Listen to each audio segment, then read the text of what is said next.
ओम श्री गुरुभ्यो नमः। हरिः ओम। ओम श्री परमात्मने नमः। अथ त्रयोदशोऽध्यायः। क्षेत्रक्षेत्रज्ञविभागयोगः। श्रीभगवानुवाच इदं शरीरं कौन्तेय क्षेत्रमित्यभिधीयते। एतद्यो वेत्ति तं प्राहुः क्षेत्रज्ञ इति तद्वितः। क्षेत्रज्ञ इति तद्विदः। क्षेत्रज्ञं चापि मां विद्धि सर्वक्षेत्रेषु भारत। क्षेत्रक्षेत्रज्ञयोर्ज्ञानं यत्तज्ज्ञानं मतं मम तत्क्षेत्रय्यच्च यादृक् यद्विकारि यतश्च यत् स च यो यत्प्रभावश्च तत्समासेन मे शृणु। ऋषिभिर्बहुधा गीतं छन्दोभिर्विविधैः पृथक् ब्रह्मसूत्रपदैश्चैव हेतुमद्भिर्विनिश्चिते हेतुभिर् हेतु हेतुमद्भिर्विनिश्चितैः। महाभूतान्यहङ्कारः बुद्धिरव्यक्तमेव च इन्द्रियाणि दशैकञ्च पञ्चचेन्द्रियगोचराः। इच्छा द्वेषः सुखं दुःखं सङ्घातश्चेतना धृतिः।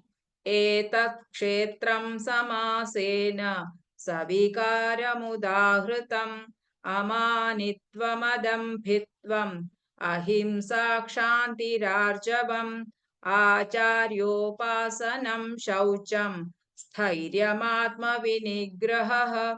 इन्द्रियार्थेषु वैराग्यम् अनहङ्कार एव च। जन्म मृत्युजरा व्याधि दुःखदोषानुदर्शनम् असक्तिरनभिष्वङ्गः पुत्रदारगृहादिषु नित्यं च समचित्तत्वम् इष्टानिष्टोपपत्तिषु मयि चानन्ययोगेन भक्तिरव्यभिचारिणी। विविक्तदेशसेवित्वम् अरतिर्जनसंसदि अध्यात्मज्ञाननित्यत्वम् तत्त्वज्ञानार्थदर्शनम्। एतज्ज्ञानमिति प्रोक्तम् अज्ञानय्यदतोऽन्यथा ज्ञेयय्यत्तत् प्रवक्ष्यामि यज्ञात्वामृतमश्नुते। अनादिमत्परं ब्रह्म न सत्तन्नासदुच्यते। सर्वतः पाणिपादं तत् सर्वतोक्षिशिरोमुखम् सर्वतः श्रुतिमल्लोके सर्वमावृत्य तिष्ठति। सर्वेन्द्रियगुणाभासं सर्वेन्द्रियविवर्जितम् असक्तं सर्वभृच्चैव निर्गुणं गुणभोक्तृ च बहिरन्तश्च भूतानाम् अचरं चरमेव च सूक्ष्मत्वात् तदविज्ञेयं दूरस्थं चान्तिके च तत् अविभक्तं च भूतेषु विभक्तमिव च स्थितं भूतभर्तृ च तज्ज्ञेयम्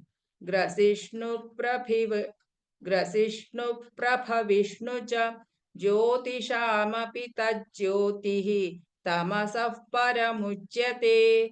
ज्ञानं ज्ञेयं ज्ञानगम्यं हृदि सर्वस्य विष्ठितम् इति क्षेत्रं तथा ज्ञानं ज्ञेयं चोक्तं समासतः। मद्भक्त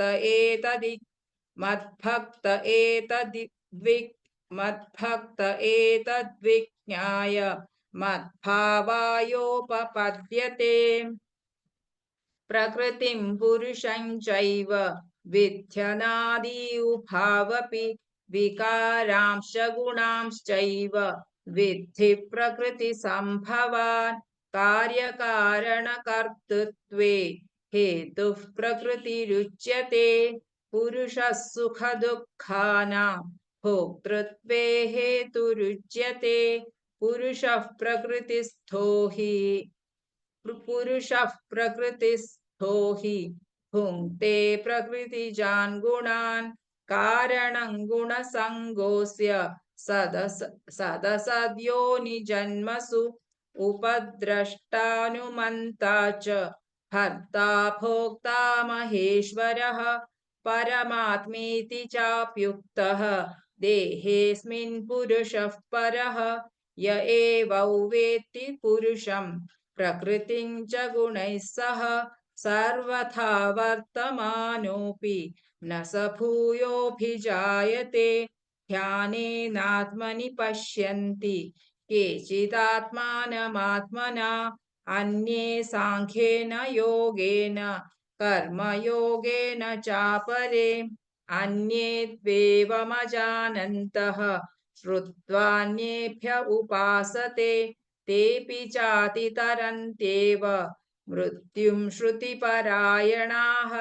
यावत् सञ्जायते किञ्चित् सत्त्वं स्थावरजङ्गमं क्षेत्रक्षेत्रज्ञसंयोगात् तद्विद्धि भरतर्षभ समं सर्वेषु भूतेषु तिष्ठन्तं परमेश्वरं विनश्यत्स्व विनश्यन्तं यः पश्यति स पश्यति समं पश्यन् हि सर्वत्र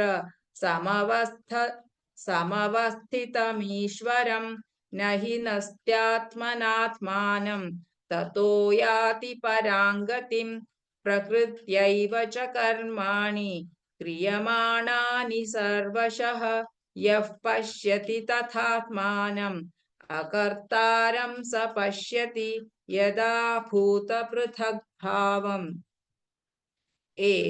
एकस्थमनुपश्यति तत एव च विस्तारं ब्रह्म सम्पद्यते तदा अनादित्वान् निर्गुणत्वं परमात्मयमव्ययः शरीरस्थोऽपि कौन्तेय न करोति न लिप्यते यथा सर्वगतं सौक्ष्म्यात् आकाशन्नोपलिप्यते सर्वत्रावस्थितो देहे तथात्मानोपलिप्यते यथा प्रकाशयत्येकः कृत्स्नल्लोकमिमौ रविः क्षेत्रं क्षेत्री तथा कृत्स्नं प्रकाशयति भारत क्षेत्रक्षेत्रज्ञयोरेवम् अन्तरज्ञानचक्षुषा भूतप्रकृतिमोक्षं च ये विदुर्यान्ति ते परम् ॐ तत्सदिति श्रीमद्भगवद्गीतासु उपनिषत्सु ब्रह्मविद्याया योगशास्त्रे श्रीकृष्णार्जुनसंवादे क्षेत्रक्षेत्रज्ञविभागयोगो नाम त्रयोदशोऽध्यायः।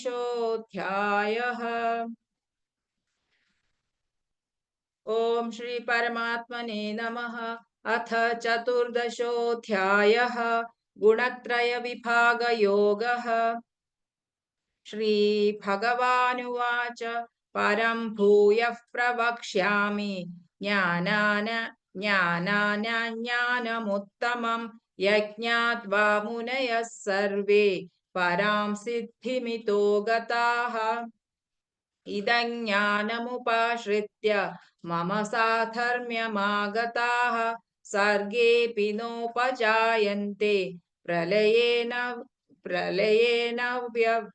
प्रलये न व्यथन्ति च मम योनिर्महद्ब्रह्म तस्मिन् गर्भं दधाम्यहम् मम योनिर्महद्ब्रह्म तस्मिन् गर्भं दधाम्यहम् सम्भवः सर्वभूतानां ततो भवति भारत सर्वयोनिषु कौन्तेय मूर्तयः सम्भवन्ति याः तासां ब्रह्म महद्योनिः अहं बीजप्रदः पिता सत्त्वं रजस्तम इति गुणाः प्रकृतिसम्भवाः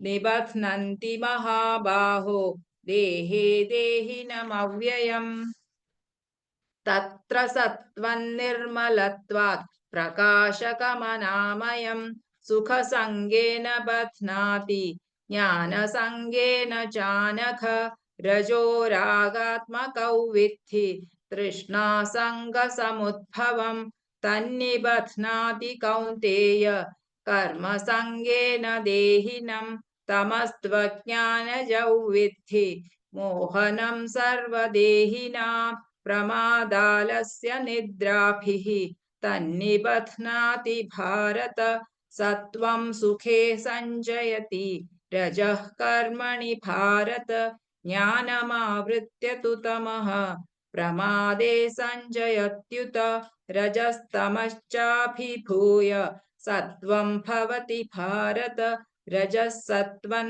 तमश्चैव तमः सत्वं रजस्तथा सर्वद्वारेषु देहेऽस्मिन् प्रकाश उपजायते ज्ञानै यदा तदा विद्यात् विवृद्धं सत्वमित्युत लोभः प्रवृत्तिरारम्भः कर्मणामशमस्पृहा रजस्येतानि जायन्ते विवृद्धे भरतर्षभ अप्रकाशो प्रवृत्तिश्च प्रमादो मोह एव च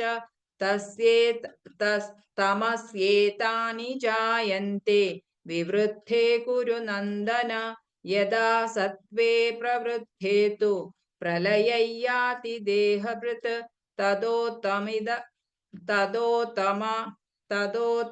तदोत्तमविदाल्लोकान् अमलान् प्रतिपद्यते रजसि प्रलयं गत्वा कर्मसङ्गिषु जायते तथा प्रलीनस्तमसि मूढयोनिषु जायते कर्मणः सुकृतस्याहुः सात्विकं निर्मलं फलं रजसस्तु फलं दुःखम् अज्ञानं तमसः फलं सत्त्वा सञ्जायते ज्ञानं रजसो लोभ एव च प्रमादमोहौ तमसः भवतो ज्ञानमेव च ऊर्ध्वं गच्छन्ति सत्त्वस्थाः मध्ये तिष्ठन्ति राजसाः जघन्यगुणवृत्तिस्थाः अधो गच्छन्ति तामसाः नान्यं गुणेभ्यः कर्तारं यदा द्रष्टानुपश्यति गुणेभ्यश्च परौ वेत्ति मद्भावं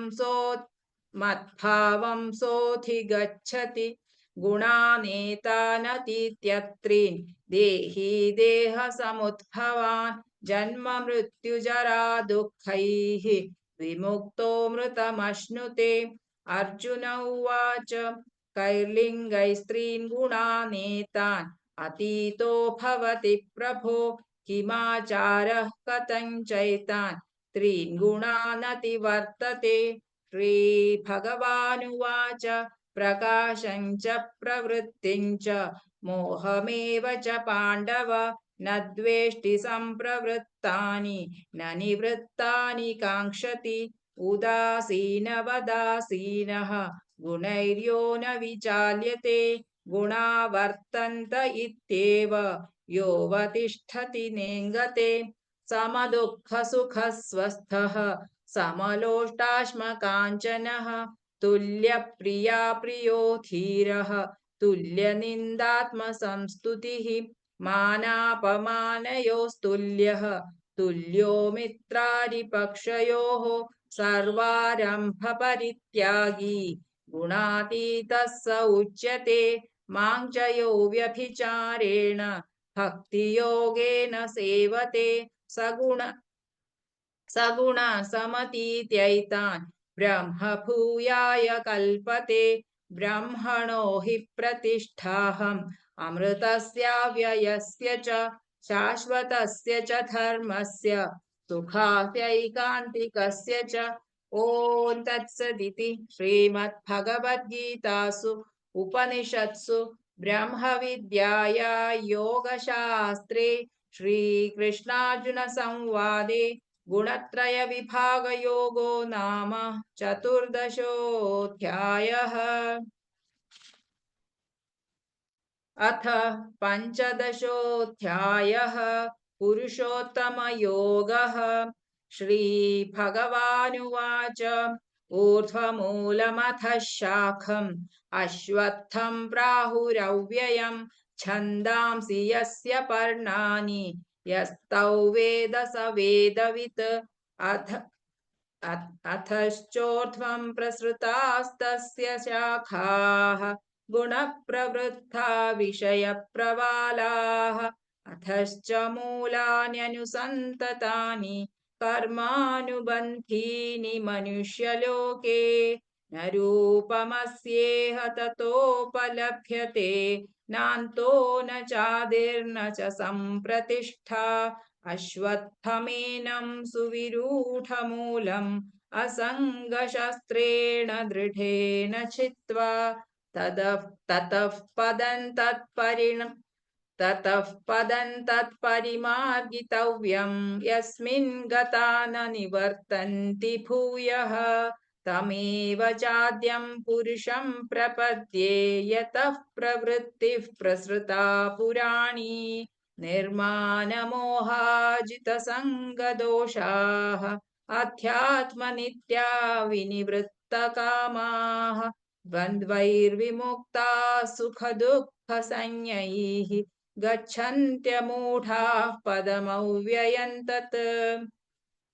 न तद्भासयते सूर्यः न शशाङ्को न पावकः यद्गत्वा न निवर्तन्ते तद्धाम